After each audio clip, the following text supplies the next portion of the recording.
Good afternoon, everyone, and thank you to those of you who have registered for this invited session, Teaching Statistics to Non-Specialists in a Pandemic Setting, Opportunities and Challenges.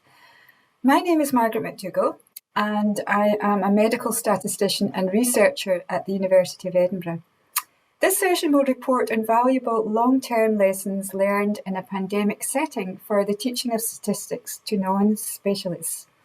We have 3 speakers, each representing different disciplinary contexts. Myself, with a focus on medical statistics, Professor Bill Brown of the University of Bristol, discussing the different context of teaching statistics to master's students in psychology and education, and Mini Jetinkaya Rundle of Duke University and RStudio Incorporated, discussing the delivery of an introductory data science course across a wide range of disciplinary settings at the University of Edinburgh. So to help you, I'm going to share my presentation now, and in doing that, I'll let you see what the schedule is. So I hope you can all see that, and here's the schedule. As you can see, we're hoping to have about 20 minutes per talk, and each of these talks would then finally, these talks collectively would be followed by a panel discussion.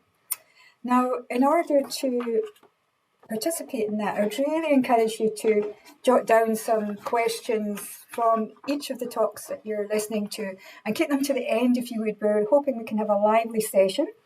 And in order to actually access the Zoom hand, many of you will know this already, but just to be clear, if you go to the reactions area towards the bottom on your Zoom page, you'll see a raise hands icon.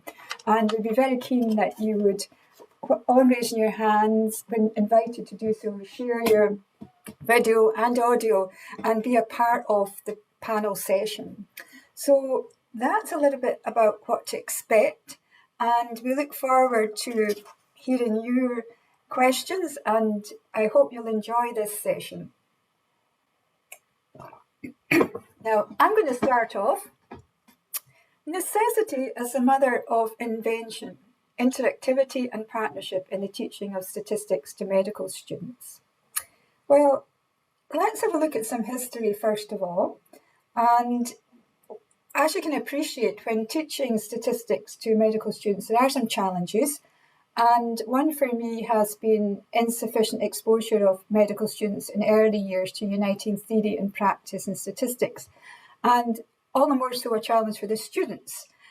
And in addition to that, there is the issue that when they go on to later years, it's found that there really is a mismatch in their level of prior learning versus student and supervisor expectations in later years for short research projects.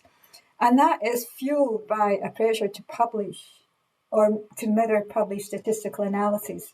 So from a pedagogical point of view, there's a real issue there. Additionally, my personal research in statistical learning needs of undergraduate medical students has really revealed that there's a need for doors of opportunity to open to allow application of research which is evidence-based on statistical learning needs in preparation for clinical practice.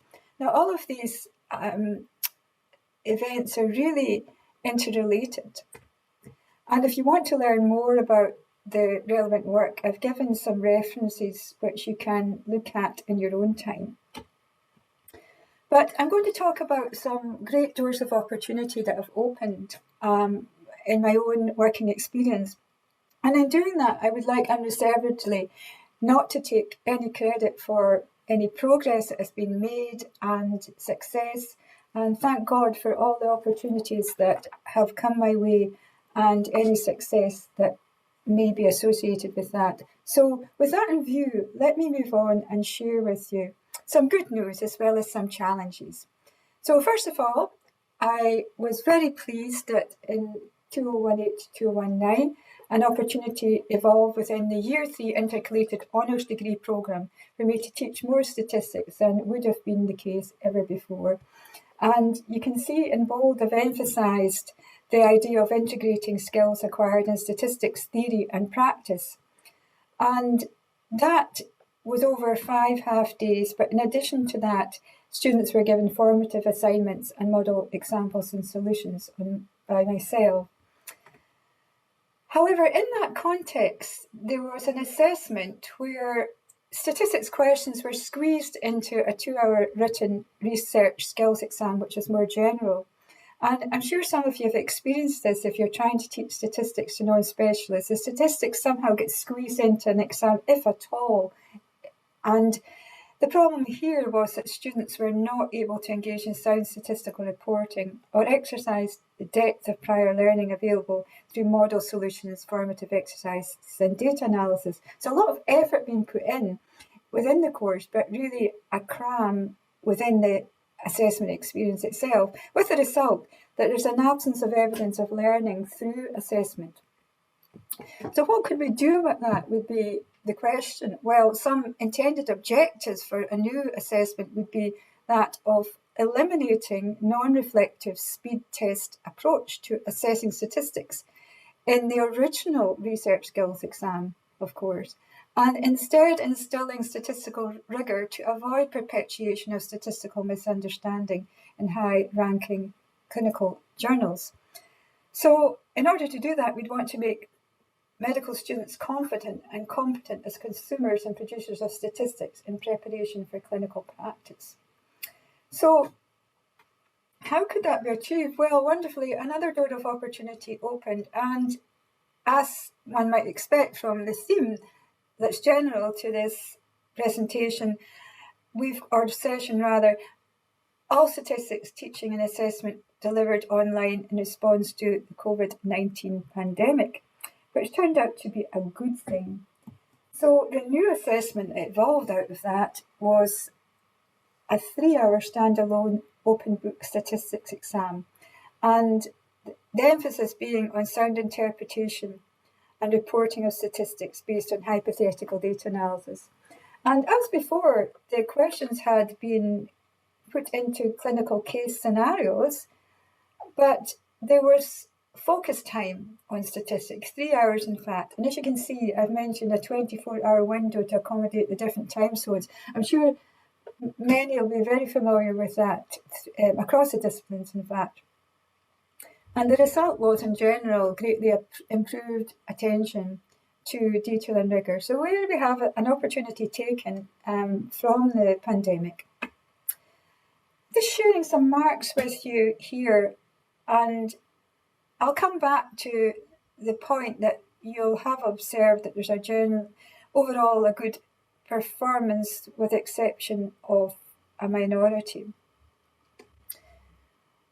I'm not necessarily going to share this wrap with you just now, but I'm certainly going to point you to it if you would like to have a listen. The context you need to know, of course, in case you thought of taking a career change, but what we have here is the Advanced HE Assessment Torchbearers Map, and I participated in offering a snapshot of my assessment participation during the pandemic. And you'll see that my personal contribution is called Assessment for Learning Medical Students Gaining Confidence and Competency as Producers of Statistics. So if you're interested in getting an overview of assessment practices during the pandemic, which were used as exemplars across the world, there's a place where you can go. Moving on from there, however, I want to change context and think a little bit about some work that's been done some time ago by Carol Dweck, an American psychologist. Now, some of you may have come across this before, but I think it's quite interesting to take a look at it from the point of view of us receiving feedback as educators from students, and indeed separately from this particular presentation, students receiving feedback from us. But within the first of these contexts, I'd like to share with you that when considering delivering teaching online for the first time with Blackboard Learn and Collaborate, and therefore new technology, and teaching statistics to non-specialists, I felt rather daunted. And to add to that, the idea of having per session feedback would make me feel slightly intimidated, I would suggest, because I was entering the unknown. However, as I'll reveal in shortly, I found it a most heartwarming experience. And I want to encourage you, whoever you are that's listening at the moment, that I didn't feel overly confident at the start. But when we look at the growth model, two themes perhaps spring particularly to mind when thinking about using per session feedback, which I'm going to talk about in a moment. And that's one of embracing challenges rather than avoiding them. And in particular, also learning from criticism rather than ignoring it, which I'm sure a few of you have noticed is characteristic of a few colleagues. And perhaps characteristic of how we would wish to be, rather than expose ourselves to potential criticism. So it's a model to think about in terms of our own development as educators. But moving on, I'll talk a little bit about an opportunity that developed for building a partnership with students through this per session feedback, and I encourage you, if you haven't done so before, perhaps to think about that type of intervention. So the approach I took was to pop a link in a chat box at the end of each session, and then students were requested just to respond to a couple of questions, one rating the session, and the other was a free text question asking them to say what they valued most about the session and what they'd like to see improve for the future where appropriate. And I found that students valued that opportunity, and they actually expressed that within a student staff liaison committee meeting. So it was valued and it was worthwhile. And one thing that came up was the idea of suggestions being acted on in real time, which meant that I could prepare my next session, where possible, with constructive suggestions in view. So I thought I'd share with you a few things that came from that feedback, and they were largely of a generic nature. So just to explain these highlighted points, and also point out that I've only produced a few examples so as not to overload the session. But first of all, I mentioned translating explicit navigational steps for finding resources into within-session learning activities. And for me, what that means is that while as educators we might be very keen in our slides to help students find resources to do further learning, etc., and provide all the instructions, within an introductory session, it may be particularly helpful to get them engaged in the search activity with the instructions so they don't have this go here, go there for that experience. So that was one of my take-home points. And then in addition to that, one thing I discovered early on was that if I want students to have breaks, it's not a great idea to tell them to have the break while they're in their breakout rooms. It doesn't feel to them as if they've had a break. So I've really always formally, after that, closed the session, including taking the students out of the breakout rooms and allowing them to have a break. And I can say that that change was valued. And then there's the idea of being receptive to teacher training. And what I mean by that is even the most simple things like, could you use polls more often to gauge understanding, is something which seems rather simplistic. But on the other hand, I think there's a lot to be gained from listening to what it feels like from the student end. Then the idea of recalibrating the scales, and to explain that a little bit more, what I'm talking about, for example, here is that we in our session might, when we're teaching, might have a variety of approaches where we have some theory-intensive content, but also have them doing different activities and moving in and out of breakout rooms. And in the first case, there may be a scope or a call for having more breaks. And it's really just not thinking about our session as one whole and splitting it equally and trying to have our breaks at the end of certain time periods which are equal across the session, but actually thinking about the style of learning and adapting to that when we're making breaks within an online environment. So it sounds simple, but actually I think that's valuable feedback. For those of you who'd like to explore more about what came out of that intervention, I've provided a link to the relevant blog. And please feel free to have a look. Pleasingly so, the co-author that's mentioned there was actually one of the students, and they were a key member of the staff-student liaison committee. When I say key member, they're quite outspoken, and it was through their expression of really appreciating that intervention that I thought, well, let's write the article together. So there we are. There's another good thing that's come out of the pandemic. Now, a third door of opportunity that has opened is for more teaching within that research skills course. When I say more teaching, I should say more teaching and learning time in statistics, and that's this coming up academic year. But I think it would be more useful at this point to maybe focus on a fourth door of opportunity, because it's more, I would say, revolutionary. And that's for curriculum redevelopment in year 2 of the medical curriculum. And let me explain that for you. First of all, the idea is that I was acutely aware in teaching the students in year 3 that they really should have known much of what I was teaching them much earlier in the curriculum. And it didn't seem that there was a way of addressing that problem. In particular, there wasn't an openness to allow statistics into the curriculum, shall we put it that way. And what happened was a great door of opportunity opened, and instead of me just teaching a cohort of students of a size of about 40 out of a total of about 230 to 240, now an opportunity was available to teach all year 2 medical students and prepare them better for clinical practice through their learning of statistics. So what I've been doing is shifting the teaching from year 3 into year 2.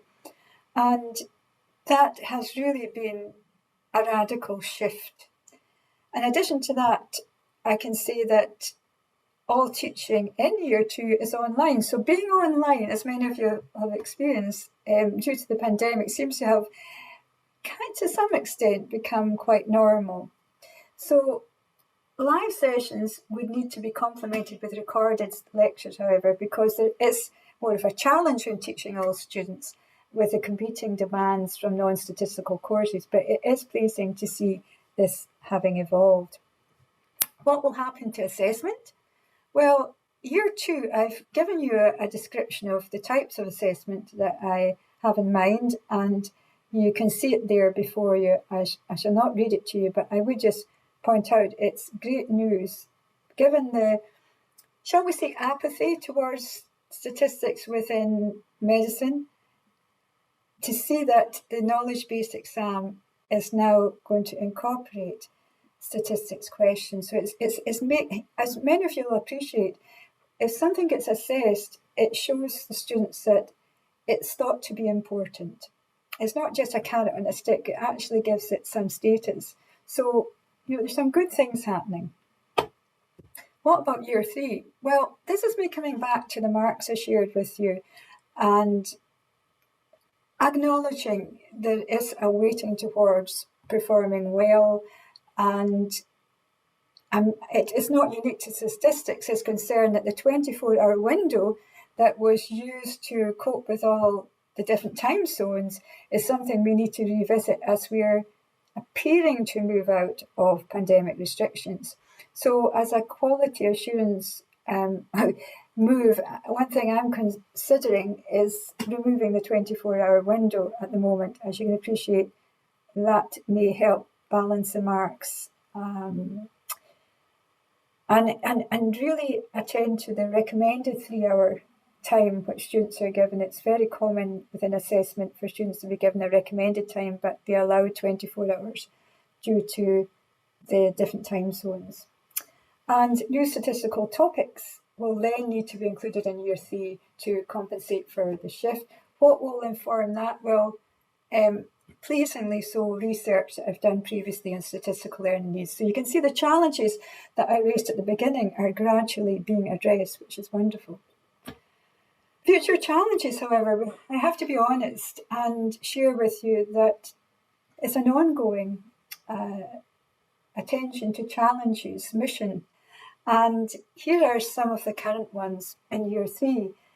The intercalated honours degree students, to explain a little bit more, are students who are in their medical programme, but they're given a year to choose an honours degree, a final honours year, where they would like to get a degree to add to their medical degree. But it turns out that they're limited in the context I'm working in to 20 credit courses. And there's timetable clashes, there's the issue of availability of markers and corresponding funding, and there's a future discussion point that we therefore need to have with the biomedical teaching organisation as to how that could be addressed. So, however, it's not that I haven't thought about that, and there are ideas to pursue in year 3 learning and teaching, and a couple of these are delivering a suite of statistics modules for students to choose from, providing recorded lectures to accommodate timetable clashes. So these are a few of the things that I think could be done, and I know I have a few minutes, so I am taking a note of that. I want to thank you for your interest, and I probably would be wise not to go and share my wrap with you in case things go over time, given that things are fitting quite well at the moment. But if you want to find out about my wrap skills in more detail, please feel free to do so. And at this point, I'm going to stop and allow Bill to take over. So I'll stop sharing my screen.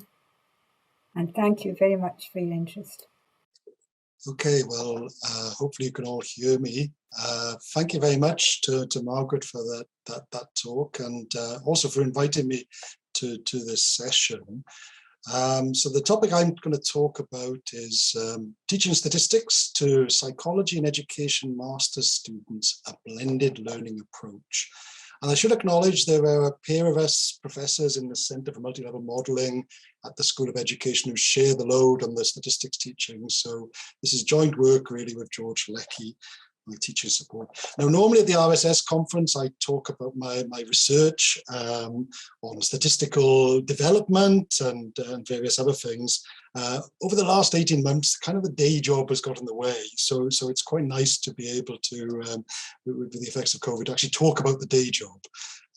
So what I'm going to do is I'm going to talk a little bit about what I teach, what I teach at the School of Education, how we used to deliver it before COVID came along, how we panicked and what we did, and then really some lessons learned. What went well, what were the unexpected successes, I guess, and what was less successful. And as we are reaching September, where we all start panicking about how we're going to teach this coming year, what are we going to take on with us to the next year's teaching?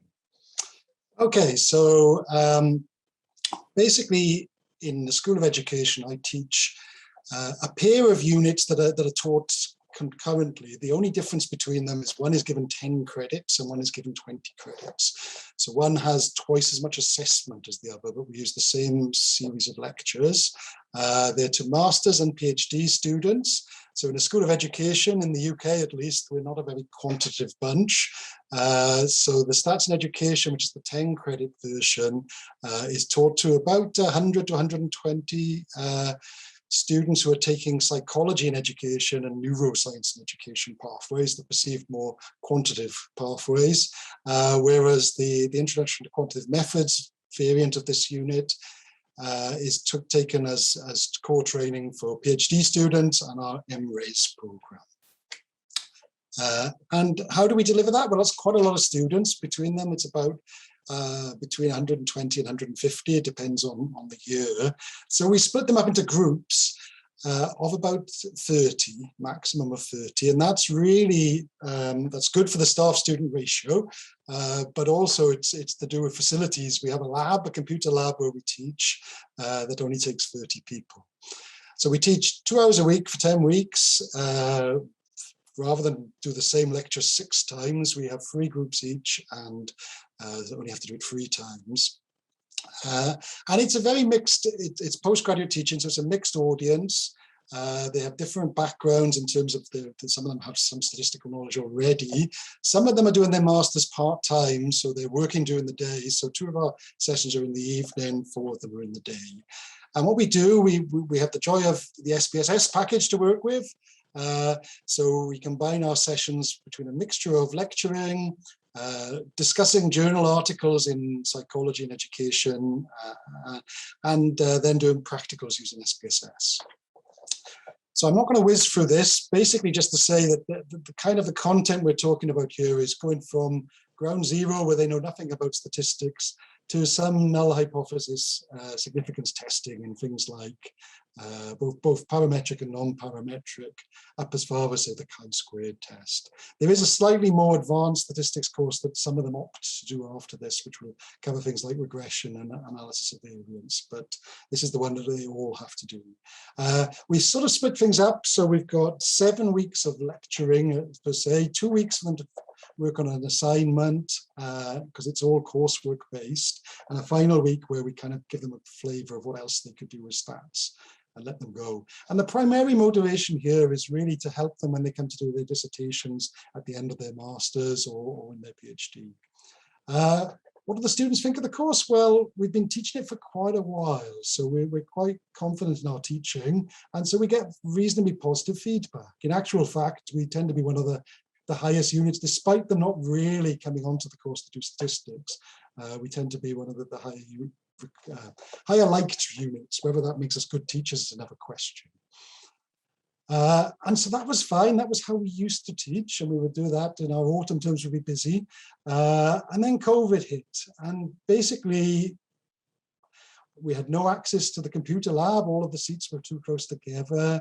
The students were based all around the world, so some of them were stranded in their home countries. Others were stuck in rooms having got to Bristol. So we had a general strategy at a university and a school level for last autumn, was to ensure that there was at least some in-person teaching for all students who wanted it, but generally to go online for most of our teaching. And of course, when lockdown happened after Christmas, we were completely online. So of our 5 groups, basically one of our masters in research and doctoral students, this was the unit chosen to be their in-person thing. So we had one group in person and the rest of the groups were online. So we had these sort of parallel forms of delivery. We really wanted to prepare things as early as possible, because apart from my stats teaching job, I'm currently the school education director, so I have to oversee all the teaching in the School of Education, which means there were quite a few competing demands, shall we say, during this COVID period. Okay, so what did we do? Well, early on, we decided that we'd have to do something about the practical aspect. We no longer have a computer lab. Students are allowed to download SPSS if they're part of Bristol for at home, so they'd have to basically do that component of the teaching on their own. So basically, I sat down pretty much as I'm doing here in my living room. I produced walkthrough documents for all of our worksheets. We spent a lot of time invested in our worksheets. Bristol was a little bit slow in getting up to speed with online, so I was just using 3 bits of software I came across. So something called FreeCam was used, which allowed you to capture your screen for free. And you'll see there's a little mouse pointer here. It would have a yellow around the mouse pointer on the screen, so that they could follow what you were doing as you went through blow by blow doing the SPSS practical. I also used another free bit of software called OpenShot, which would allow me to polish the videos somewhat by putting them together and removing any mistakes, etc. The university was getting better as we got closer to term, and they created some centralized digital design training, which was really good in terms of giving us some more tips. And the IT in the university, we used Blackboard as our OLE, and so they created some formatted pages. So we had a specific weekly format for each of our weeks, and we would give pre-readings and asynchronous presentations. So essentially we took our lecture components and we recorded them in advance. So my summer was spent, you can see this, by this stage, the university invested in Zoom, and this is a Zoom component here. My summer was spent basically talking to the screen, and we broke down lectures into small chunks, 15, 30 minutes. And as you can see, Zoom would give you your little figure in the corner and the lecture slides in front of you. And a bonus occasionally of a kitten in my case, as we had some kittens in lockdown, or a small child in George's case, coming into the video. Having done that, we then had to kind of piece together everything in the VLE. So we reduced the session lengths from 2 hours to 1 hour to take account of the fact that there would be lots of watching of videos outside of the kind of the synchronous time. And so we put up the slides a week in advance, and then the synchronous sessions, we were both able to attend all 6 groups. So we only had the same amount of teaching time as we would have when we did 3 2-hour sessions. The synchronous lectures, we used Blackboard Collaborate. That was the VLE that Bristol has got. I think they'd probably move into Teams and to Zoom more for this academic year if we do any online stuff. And so the students could see the slides, they could hear us talking. One of us would be doing generally the chatting, and the other would control the chats and answer questions from the students, so we could be very responsive to questions. We would use the breakout groups functionality, so we would split students into groups of 4 or 5, and that would give us the chance to circulate, because there's only about 30 students, so at most 6 groups, and we could move from group to group to group and see how they were doing, as we would in the classroom scenario. We had to do some adaptation, because obviously we'd taken out all of our lecture material, so we carried on, and the SPSS stuff they had to do in their own time. So we carried on adding in extra material, including giving them the opportunity in their breakout groups to discuss old assignment questions, where we would give them lots of SPSS output to look at. And this was a new activity, and it got them working in groups on the sorts of questions they would get in their actual assignments. So that was what would happen for the groups that were online. Of course, there was one little group that was going to be synchronous and in person. And as you can see on the slide on the left, basically the rules of social distancing that were about last autumn meant that we would be all wearing visors. The students would have to wear masks and visors. And if you've got glasses like me, you'd be sort of staring into the distance, hoping the students were still there as you presented with the screen behind you. It was quite funny, because the group in question, a lot of them actually got stranded overseas, so it had to be transferred to other groups. So we only had about 4 or 5 students who were coming in for the in-person thing, teaching. And the first lecture, they moved to the 4 corners of the room, and of course what they were having to do was paper discussions. So that didn't really work quite as well as we might have hoped. So what went well? Well, the students particularly liked the asynchronous lectures. We've got a lot of international students who are kind of having to cope with the subtleties of statistics and potentially a Welsh accent to boot. So they like to be able to watch them whenever they wanted, and then they could recap on them when the assignment came through. The approach where we team taught, so we were all in each lecture, the 2 of us, that seemed to work much better in a way. We had a good rapport between us, and also if there were any internet, thankfully there weren't very many internet issues, we could just cope with that. And it did mean we didn't have to sit there and just stand up and give the same lecture lots of times. So that was a bonus. And in particular, the SPSS walkthroughs were very well received. So the students could like the fact that they could go and check what they were doing in their own time. And the additional practicals that we've put on there from a research project, they were even given much more use than they have in the past. I guess the other thing to say is that I guess we were more informal teaching. We were in our own homes, and it made us seem a little bit more human. Okay, occasionally a cat or a cat would run behind me or something, and that would get the students interested.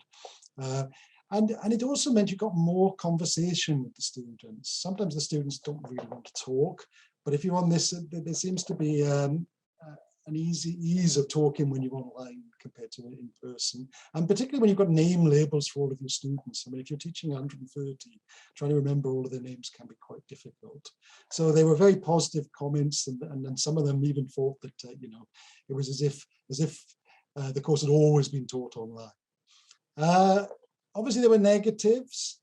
The breakout groups worked to some degree, but obviously the problem with online learning is you can only control your end of the online learning. If the students have poor connections, then that's not very useful. But of course, they can then go back and look at what happened, but that's sort of not as great as being there for the live experience. And some students wouldn't want to put on their camera or their microphone, some for genuine reasons like bandwidth, but others just, I think, because they didn't really want to talk. We basically took our online teaching and tried to do exactly the same thing in the classroom, and that didn't work very well. We really needed a slightly different pedagogy. It would have worked if there wasn't for the social distancing, but it did get quite difficult with the social distancing. But overall, the feedback was excellent. The closed captioning was probably another difficulty in that the closed captioning would come up with some choice alternatives to what it actually said. And it is also kind of weird, but like today will be where I've talked to an audience of, I don't know, there were about 15 of you there earlier and maybe never ever meet you. So that's one of the downsides. Overall, the feedback, as I said, was really good. I think maybe students were more sympathetic to staff this year because they could appreciate the sorts of things we were going through. But it was lovely to see that nearly 70% of the students were saying that we had an excellent unit. So that was good. So what's coming up next? Well, outside of teaching the master's students, the Centre for Multi-Level Modelling does a lot of short courses. We teach multi-level models to various other academic groups, and we do that twice a year for 3-day courses, usually in a big computer lab. And so we postponed that for a while, but in January we took the plunge, having done the master's teaching, and we decided we would teach our January workshop online. And again, we used the team approach, one of us manning the chat and one giving lectures. And actually that made it much more interactive because other academics are much more willing to use the chat than possibly master's students are. So whoever was manning the chat was kept pretty busy. And it was so successful in a way that normally we cap our workshops at about 40 people. In July, we took 85 people simultaneously from all around the world. And we ran breakout groups for our practicals. So you could do breakout groups of multi-level modeling in MLWin, WinR, and Stata, and different people could choose different groups. So generally, I think, I suspect at some point we will go back to doing some in-person workshops, but I think the online workshops are here to stay. What about this autumn? Well, every university has a slightly different plan, I think, for this autumn. University of Bristol's plan is to have as much in-person teaching as we can. So does that mean what we did last year was completely wasted? Well, we hope not. I mean, what we're going to plan to do is we're going to plan to keep the asynchronous lecture delivery.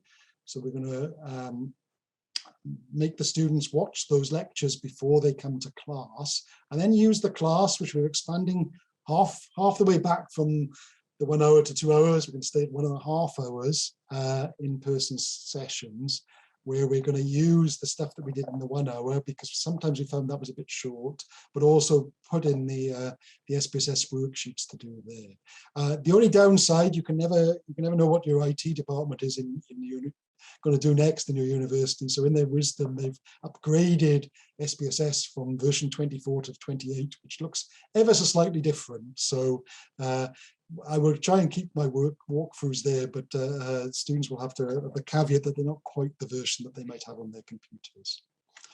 So that's me finished. Thank you for listening, and I will stop sharing my screen now.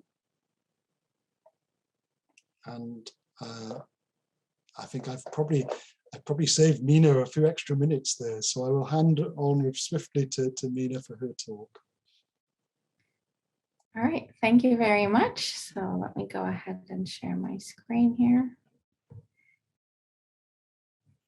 Alrighty. So Thank you, everyone, for joining us today. I will be talking about an Introduction to Data Science course, and the title of the talk is Introduction to Data Science for All Online. So I'll be trying to highlight aspects of this course with reference to teaching to students who are not necessarily statistics or data science majors, and also kind of highlighting aspects of delivering this material online. I am currently at Duke University, but the last 2 years I spent at the University of Edinburgh. And so a lot of this is reflection of the teaching during the pandemic at the University of Edinburgh. And, you know, I had this picture here that I found online, but if you've taught online last year, or maybe still if you're doing so this year, this is generally what things look like for us, which I think was one of the more depressing parts of the pandemic, of sometimes not being able to see students' faces. But I'm really appreciative of those who every once in a while manage to show their faces. And aside from this, I'll try to keep things as positive as possible. But I just thought, I Googled online teaching, and that's the picture that came up, and I was like, whoever put that with the tag online teaching has not actually taught online, because you'd see a few turned off Zoom cameras, I think. All right, so my goal today is to talk about how can we effectively and efficiently teach data science to students with little to no background in computing and statistical thinking. How can we equip them with the skills and tools for reasoning with various types of data and leave them wanting to learn more? And also, how can we do this all online?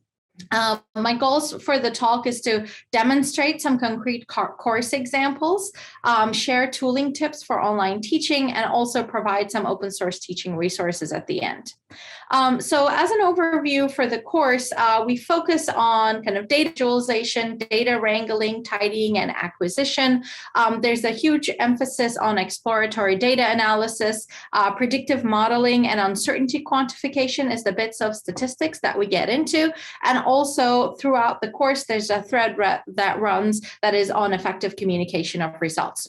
We also foray into some slightly more advanced topics in the last week or so of the course, but these are generally given to students as a taste of what might come next should they take more statistics courses. So a lot of the students in the course are first-year students. That's who the course is designed for. And so they're still kind of making up their minds as to what they're going to be focusing on.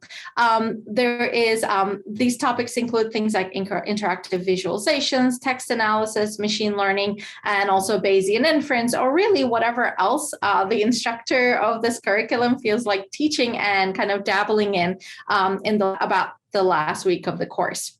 And we emphasize 3 things computationally: a consistent syntax, so tidyverse is the tool that we use; reproducibility, students do their work in R using our markdown documents throughout; and also version control and collaboration with Git and GitHub. So as an overview for the course topics, we start with like a hello world. This is all of the here's an overview of an exploratory analysis, and here's the tooling that you're going to use. The next unit is the exploring data unit. And the order in which we attack this is visualizing data first, then data wrangling, then importing. Then we have a module on data science ethics. And here we talk about topics like misrepresentation, data privacy, and algorithmic bias. These are mostly case studies that they read through as opposed to, implement algorithms that might be biased. And then the modeling bit comes. So in this unit on making rigorous conclusions, which I would call the more traditionally statistical unit, we talk about modeling and prediction, and also a little bit of inference that is primarily simulation-based. So we talk about randomization tests and bootstrap intervals and how to implement them computationally, as well as how to interpret those results. But we don't go into the theory like central limit theorem, for example. And then, as I said, the last unit is kind of like this looking further and kind of whatever you want to do while the students work on the project. So the weekly structure for the course was as follows. We had the lectures were pre-recorded videos, roughly 5 to 15 minutes each per video, and about 5 or so of these per week. And then also 1 to 2 application exercises. So these ones, instead of being me talking over slides, were more me actually coding and solving some problems. So I would be recording kind of like my RStudio screen. Then students also had these code along sessions where I actually coded full time. So I had my kind of screen sharing on for about 50 minutes. We did these on Zoom with live participation from the students, and they would participate primarily in the chat. And these were probably one of the most fun things I've done, and something that I want to kind of keep as I teach in person as well, because it's so much easier to do this sort of thing when you're teaching virtually and you can just sit down at your own desk and code. And they would like ask for particular things to look at in the data, and we would implement them and talk through the code. And they also got together for another 50 minutes a week, live Zoom sessions where they would go in breakout rooms and work on the computational labs in their teams. The assessments, we had fortnightly homework that they did individually, and each homework was turned in as a GitHub repository. Weekly quizzes, these were multiple choice quizzes they took online. Weekly labs that they worked in teams. And so that's during those 50 minutes, they would work on an exercise and then turn that in, also turned in as a GitHub repository. And then finally, in those same teams that they did the labs in, they completed a semester-long project that was team-based, and there was a write-up and a presentation component that they did on Zoom. The previous slide, I talked about how content was basically delivered and how interaction happened, and just about everything about that was different than when we taught the class in person. However, on this slide where I'm talking about assessments, everything pretty much stayed the same. We were using this tooling the prior years that we taught this course anyway, and basically we continued doing that. So here is kind of an overview of the toolbox for the students. They're coding in R using RStudio Cloud, and I'll say something about that in a second. Primarily, the set of packages they used were from the Tidyverse and Tidy models, obviously a few others as well, but those were the primary focus. And as I said, everything was in our Markdown document. And then they did their work. Every single assessment and assignment was version controlled and turned in as a private GitHub repository. So a couple course examples. We'll start with visualization here. The first data set they work with comes from the United Nations. It's on voting patterns of countries on a variety of issues. And this is the first thing they do when they encounter the course. So this was part of the first video of the course. We told them, go to RStudio Cloud. So if you want to follow along, you can do the same thing. Start the project titled UN Votes. So that's like, go to your browser and then click on Start. Open a document, our Markdown document called UN Votes.rmd, noting that they have no idea what our Markdown means at this point, and then click on the button that says knit and look at the visualization that comes up. So here is kind of 3 countries are predefined that they might take a look at how they voted on issues like colonialism, arms, economic development, human rights, Palestinian conflict, and nuclear weapons. And students generally have some idea how some countries might vote on these issues. So the data set is approachable to them. And then we tell them, look for the character string called France in the code. They had no 0R code at this point where we tell them, look for that character string and change it with a country to your liking. And then knit again and review the results. So for the students, what this feels like is, okay, I am going to a web page. I'm going to kind of start a project. So I'm kind of like going through the student experience here for you. And they land here, probably things like quite foreign, but they can locate the word knit, and all of a sudden they have a visualization. In about the first 15 minutes of the course, they're able to not only just make a predefined visualization, but they're also able to make a change, and then based on that change, continue and do their work as well. So what aspects of this are for all? Well, we build in early wins to the course. We start with data visualization, which then gives them something to look at and interpret as early as possible. And we completely reduce friction at the onboarding stage to computing using RStudio Cloud as a platform. So getting started doesn't mean install any software, install any packages. We don't even really need to talk about what our packages are before they make their first visualization. And the bits of it that work well with online is that because we have a limited local setup, and everybody is kind of using this shared computing infrastructure, I am able to control what they see, and I am able to help them troubleshoot better. In fact, with this particular RStudio Cloud platform that we were using for computing, I could see that students derived projects from the kind of the examples that I put together, and I could actually click on that highlighted bit where it says view 158 derived projects and jump into a student's R session and actually help them troubleshoot if need be. So this is as close to I'm going to get to, just standing behind their shoulder and helping them during an in-person lab. The next example I'll give is from the data wrangling unit. So the data set we used for this was a data set on college tuition, diversity, and pay. This was a primarily US-based data set, but we asked the students, what are some things you want to know? And so one of the questions they wanted to know was, what are the most expensive colleges? So we taught them some R syntax that would allow, sorting this data in a way such that we are able to see what the highest out-of-state tuition cost for colleges were. That was the aspect they were interested in, because we were in the UK at the time, and they're like, okay, what if I go to the US for college? How much would I be expected to pay? So here, we work through this example during the code along sessions, and that's what I wanted to highlight here.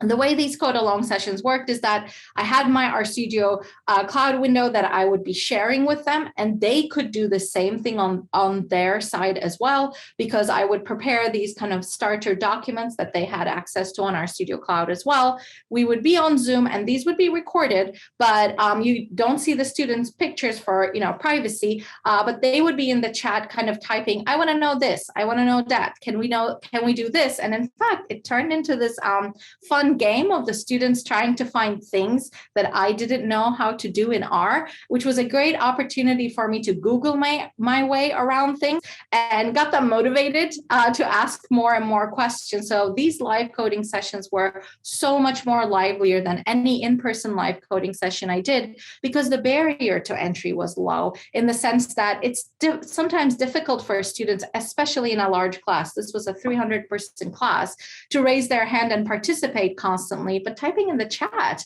if you provide the opportunity for them, is generally a lot easier. So the aspect for this that I would say for all is that we got to demo the workflow along with the concept. So statistical concepts are hard. Learning a new computing language is hard, but also what's hard is to know, where do files live on my computer? What does it mean to open a file and knit it? How do I troubleshoot errors when they come up? So demoing this workflow constantly with screen sharing was super helpful and well received by the students, and especially helpful for those who didn't have a computing background coming in. We used real and relevant data sets to the best of my ability and to the best of what I thought would be relevant to students. And also we tried to make connections to the data science community at large. So each of these code along sessions used a data set from this project called Tidy Tuesday, where there's a new data set released every week, and folks make visualizations of that data set and share it on Twitter. So students would get to see what people out in the world was doing with the same data set that they were working with in class. And the parts of it that were adapted to online teaching is that these code along sessions with student participation were lively and gave them, a nice juxtaposition to the pre-recorded lecture videos, because they could actually participate and take ownership of what they were learning.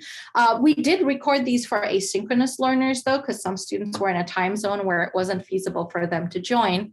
And also, I would post the static artifacts for review as well. So in addition to posting a recording, I would post the full document that we ended up generating by the end of the session with participation from students for them, so they could actually download it and work on it on their own if they wanted to as well. And the last example I'll give is from the data import unit. And so if you're in the UK, you probably know who this is, Nicola Sturgeon, the First Minister. And one thing that happened throughout the pandemic is that, especially early on, she would give a speech every day at 12:30 p.m. And I watched that religiously. And I was really impressed by her cadence. Like, she would say phrase things the same way every single day, kind of vary as a matter of fact. And so since I already had this web scraping unit in there, I figured, let's just take a look at what she said. So the Scottish government makes her speeches available. And so we basically went to this website, and first we checked to see, are we even allowed to scrape these data? So this is where we could highlight a little bit of the ethics component of getting data off the web. We then did basically scraping of each of the pages that her speeches were on. So here we got to touch on topics like web scraping, text parsing, talking about different data types like dates and whatnot, and also a little bit of regular expressions as well, because it's really difficult to do any sort of text parsing without dabbling in a little bit of regular expressions. Then we said, okay, we scraped data for one of the speeches, but what about all the other ones? So then we got a chance to introduce to students the notion of functions, writing a function, and then also iteration to map this function over each of the URLs where the speeches were posted. And then in the live coding session, now that I have done the scraping in the pre-recorded videos and the live coding session, we asked them, what do you want to look at? They wanted, one of the things we came up with was, did the length of the speeches increase as the pandemic went along? And maybe a little bit. We looked at things like where the point of turn was from saying social distancing to physical distancing. So we could see that happened somewhere around May, for example. And then we also did other common text analysis where we would, calculate statistics like the term frequency, inverse document frequency, where we scraped similar data from the UK speeches, so the 10 Downing Street speeches, and took a look to see how the Scottish speeches and the UK speeches differed at least the word level. So a funny thing here is that they just kept saying, next slide, please, in the UK. So that's what we could see. So what aspects of this is for all?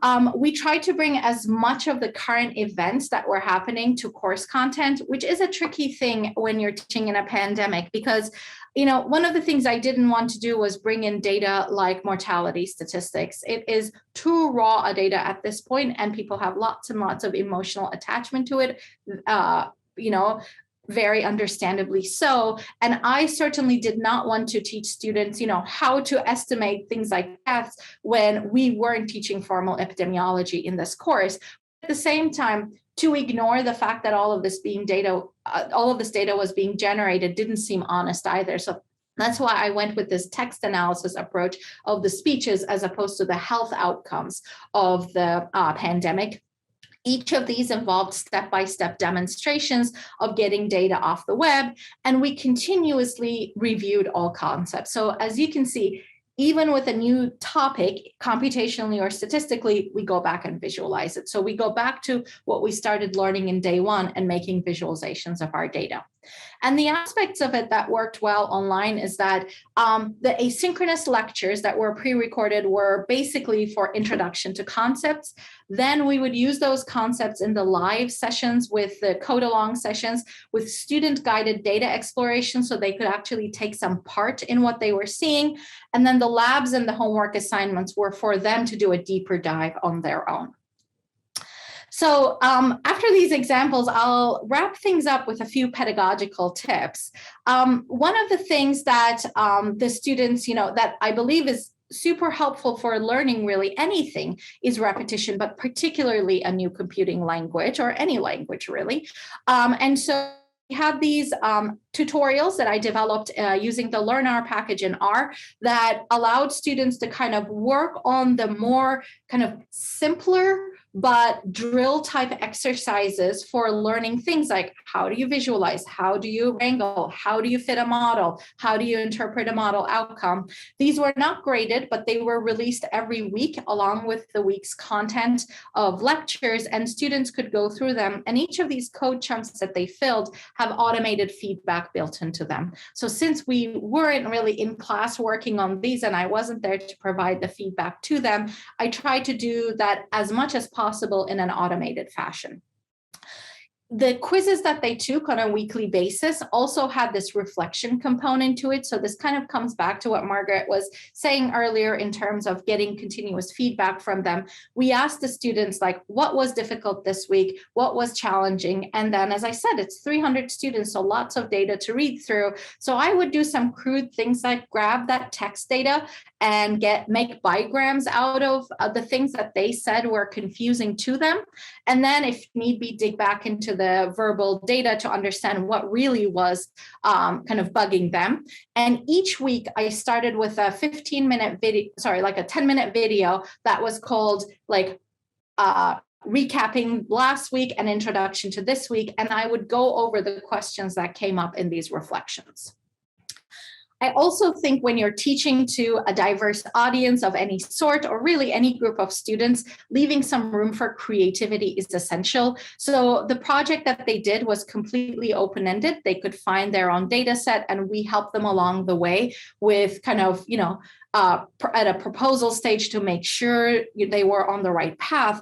But I have to be honest, this is a really, really kind of resource intensive thing to run. So I reviewed all of the proposals, but then I had a course co-organizer and some TAs who helped me with the grading of everything else. And I know that that's not always possible when you're teaching a large course. So other ways you can bring in creativity to your course are in simpler assignments. So one of my favorite assignments is ask the students, take this simple visualization and make it as ugly as possible. Not beautiful, ugly, because that really tends to keep them going. So they learn things like how to make a ggplot look like an iron brew tartan, or make something like this, which they are very clear that this is not good visualization practice, but they are getting to learn the syntax for making these.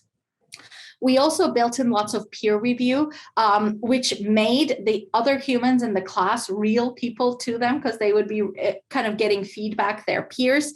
And so when they turned in their project proposals, their peers reviewed and provided feedback to them as well. And we used real workflows where possible. So as I said, every single assignment was turned in as a GitHub repository, including their projects. So when I gave them feedback, I did so as GitHub issues. And when they addressed my feedback, they did by making commits that would close those issues. So they were really getting introduced to the real data science workflow, which actually allows me to break my feedback down into granular bits, which makes it a lot easier for a student audience with little background in what we're teaching to kind of consume and learn from. And finally, I think one of the things that a lot of us learn over the pandemic is that organization of course materials is really important. So this is what a week's page looks like on my course webpage. Each week had one of these associated with them, and everything that was happening that week was on that course webpage. And that was something the students really commented, saying that they appreciated being able to see everything in one place. So a little bit of reflection from the students. They did enjoy the videos, the video delivery, the pre-recorded video delivery, but the code alongs were the real highlight for them. They really appreciated the organization of the course materials. And they did also appreciate the web native toolbox we had, that they could just go into the browser to do their computing, to submit their homework, to do everything else basically. And somehow they appreciated teamwork, which doesn't happen often, but I think they were feeling quite isolated, learning on their own, that they really liked having this hour a week to work with their teammates. Now, things that were really difficult were time zone differences and connectivity issues, which we couldn't help, but they made things a lot of very challenging. And of course, learning this many new technologies is difficult for students. Doing that on Zoom seemed to create an additional wrinkle for many of them. So to wrap things up, I'll leave you off with a few resources. If you're interested in kind of the course content, we have a paper out with a former postdoc of mine that I wrote called A Fresh Look at Introductory Data Science, which focuses on the course content and not so much the delivery. The data science box project that I've been maintaining over the past few years includes all of the course content, so lecture slides, homework assignments, whatever, all openly licensed for folks to use if they would like to. And also we have their information on delivering some of this content online. And if you would like to see the course webpage from last year, I have the URL here as well. But I'm going to leave off with this slide to say thank you. And you can find a PDF of these slides at that bit.ly link on top, which should get you to all the other resources I listed as well. Thank you very much.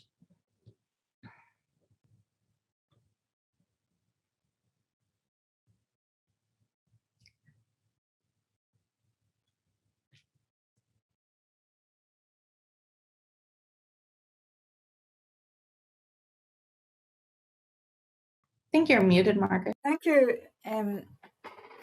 That's fine, Minnie and Bill. Excellent to discover so much activity and very positive experiences, I think, from teaching statistics in a pandemic setting, which is actually very encouraging. But obviously, we always will have challenges when teaching statistics to non-specialists, and we have to acknowledge that. So I think also we should maybe make clear that the resources that we've been pointing people to will be made accessible through the presentations being made available online by the RSS. So don't worry if you didn't manage to scribble down things, that these presentations are going to be made available online. So what we're going to do now is open up for questions as a panel. So all of us are available, and we would very much appreciate if people raised their hands, like I'd said. And that's, once again, if you go to the reactions area, raise your hand.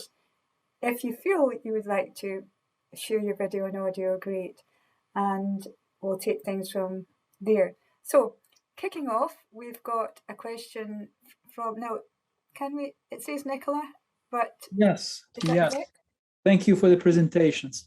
I have a question for you, Margaret, about, I was curious about this staff-student kind of partnership to get kind of on real-time feedback. How does it work? So you'd like me to explain that in a little bit more detail? Yes. Okay, so what happened was that at the end of each of my sessions, I had already prepared, well, I used a link and I popped it into the chat area, and that encourage students within session time or at the end of the session time to respond to a few questions. It wasn't an onerous task, obviously, because I wanted to encourage them to respond. And what I actually did was at the start of the next session, I acknowledged what had come out of me looking over the feedback. So right away, they were seeing that I was engaging with that. And that, when I'm saying partnership, they're beginning to get a sense of being valued. At least that's what came from the students. And of course, not every suggestion could be implemented that particular year. The occasional one, I mentioned one example, which you can go back to in the slides, where that would be something for next year. So many of the things were tweaks, or weren't that, actually, to be honest, there wasn't a huge amount of suggestions, but you will find I've highlighted in the slide a few, and there are a few more in the reference, which I've pointed people to. And I'm wondering if I've fully answered your question. Does that make sense? Yes, thank you. Thank you for your question. May I ask what? I teach biostatistics to master and doctoral students at Karolinska Institutet in Sweden, and so I mean I have been also teaching months online with classes of 30-40 people, and but I have been always struggling with following the chat to get this real-time thing, because if I talk, I cannot handle the chat at the same time. Sure. So, sure. But well, thank you for your question, and you're welcome to ask more. Of course, we'll see if any of the others would like to raise a hand and join the discussion.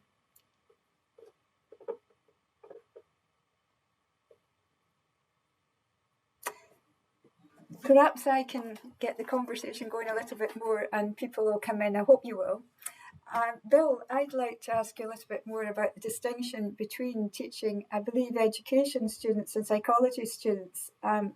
What were there different topics for each, or were you teaching them collectively?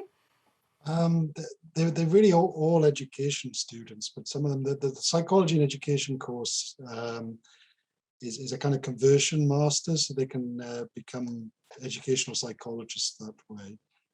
But we would teach them in groups, mixed groups. Majority of them are the psychologists.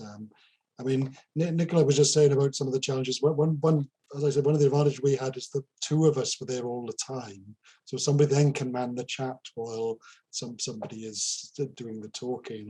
I guess Nina was saying that she had a team of people towards the end there, and it does. I think having the resource of extra people is really quite helpful in these sorts of environments. So that might be relevant to Nicola's comment about struggling with chat, but in reality, of course, it's just not always going to happen. You know, I think you are blessed with a team, and yeah. I wonder if I can ask Minnie a question regarding your session. First of all, I'd like to say that I think you drew us into wanting to register for your session. So much going on there, so much life and energy, and so much work, I'm sure. Regarding getting the students involved, did you feel that they were learning life experiences which they could use in their future careers? Do you feel that you got that from the feedback, that maybe it was, I mean, obviously the fun is really important, and I put my thumbs up for that. Did you feel also, however, that they were sensing that this is something they could use in the future? Yeah, I think so. I mean, so the material that they learn in the class ends up being a great primer for a course like a regression course, for example, like a second course in statistics, where they would dive more into the kind of the theory behind the models, if you will. And it's also great preparation for, you know, a more mathematical statistics course, because now they have, for example, learned what a confidence interval is, and they've learned how to build one computationally, but, you know, as I said, not what the central limit theorem means. But the next time they hear that, they have this kind of foundation that says, why should I even care about quantifying uncertainty? And I already know a computational way of doing it.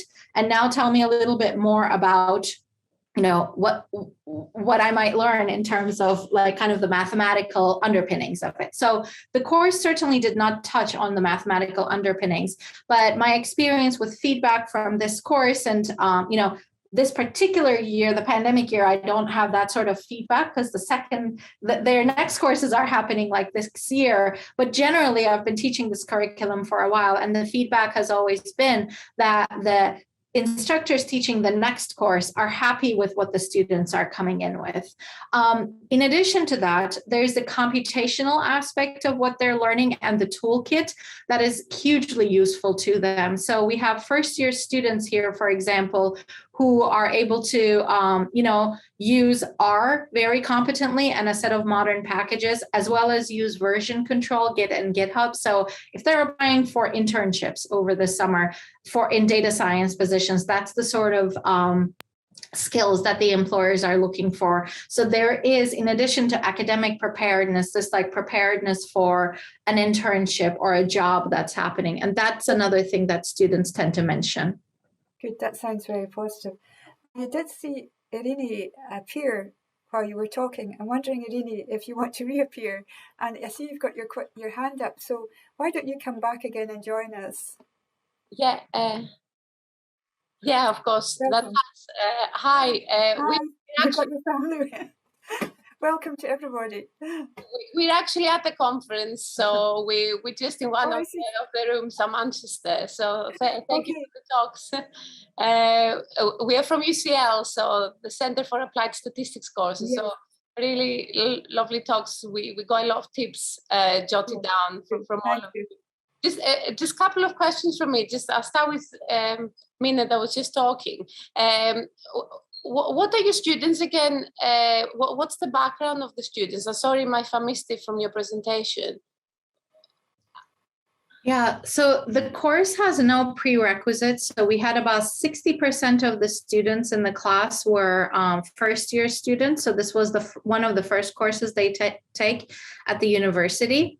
And last year when I taught the course, because I looked at the numbers, 60% of them were in the School of Math, but the other 40% were from all over. Now, some from informatics, so they might have a bit of a computational background, but we had plenty of students who were from other disciplines who were coming in with either no statistics, no computing, or like neither of these skills. I can say that we had about so in this roughly 300 person class, I put the students into teams of 4 or 5. And in each team, there was about 1 or 2 people who had written some code in their life, but not necessarily R, but the rest had never really touched it before. Okay. So that hopefully paints a picture. Yeah, it does. There's a debate here within sort of the network in the UK, I guess, for medical students specifically.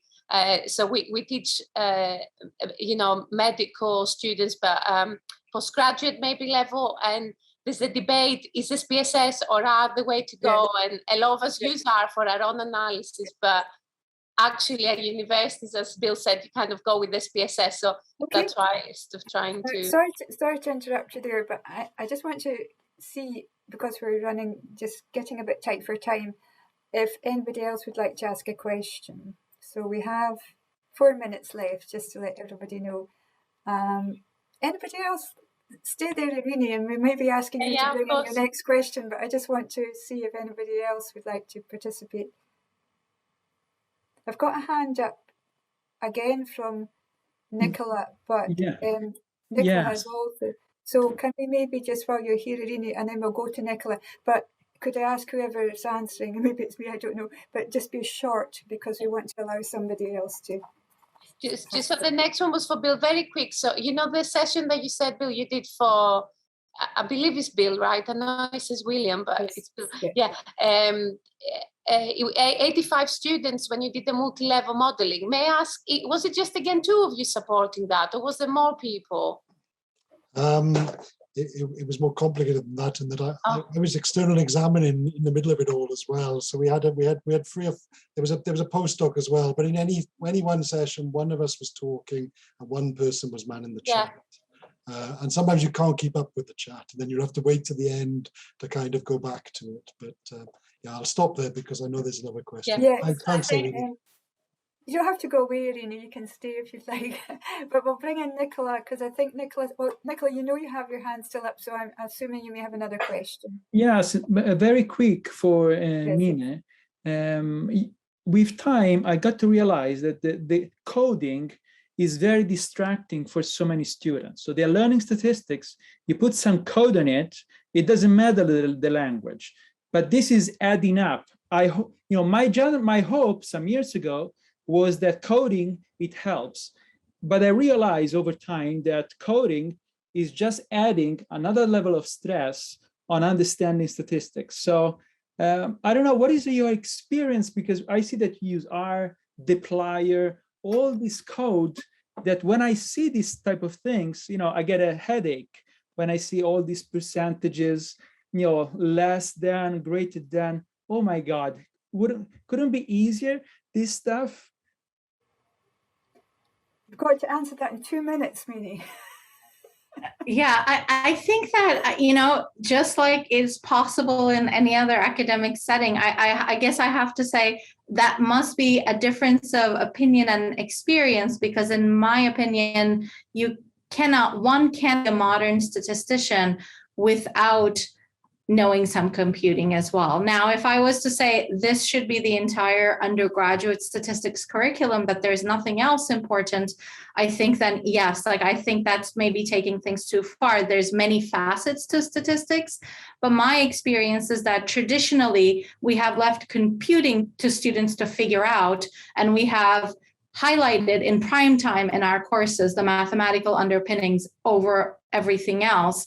And I think it's time for a more equal distribution between everything about statistics that's important. Excuse me, I'm going to allow Bill to speak. He has his hand up. Yeah, no, I was just going to echo that. I mean, it's a kind of a rethink of what we should be teaching students more generally, and it's the sort of skills to actually find out about techniques as much as teaching the techniques at that time, or how to find out about another technique, because usually in statistics they want to use some model that we haven't covered in the course, but if they know how to look for models and digest it and the code that does it, I think there's definitely merits there. I think there's potentially a huge discussion there. I'm not going to get tempted to get drawn into it, but maybe you could allow for one more question. Yes? Yeah. There's a hand swinging there, so. Yeah, thank you so much. Just a brief question for me. I was wondering if the quizzes that you have, are these like theory-based or are these like coding exercises? I was really curious to see what those look like. It's a mix. So some of the questions are literally asking like, what does this concept mean? And there could be some theory. Sometimes it is, here's an output, interpret it. So what does the slope mean? And sometimes it is, here's a code box, first develop the code, get the output, and based on that, answer the question. So there is some coding in there as well, but we're not asking them, is this code correct type of question. They use code to say something about the data. Thank you. Perfect, thank So you. I'm going to have to stop now, regrettably, just when conversation's probably getting more busy. But I do want to take the opportunity to thank the participants, including Mini and Bill, for their greatly valued offerings and the resources being pointed to. And I do greatly value also those who have come along, and even if you didn't participate, thank you for joining us. It's been an encouragement to us that you're there, and we're not speaking to Bill's cats. And in addition to that, I'd like to thank Melanie, who's listening in the background, who on behalf of the RSS has helped us with the technology. And last but not least, those of you who are on catch-up in the future, we're saying hello to you collectively and thank you for joining us, and we do hope that you will get much out of the session even though you weren't with us live. So great to be with you, and I hope you enjoyed the session, and please feel free to get in touch with us if you want to develop the conversations further. I'm sure that will be welcomed by all three of us. So thank you all very much. Thank you. Thank you.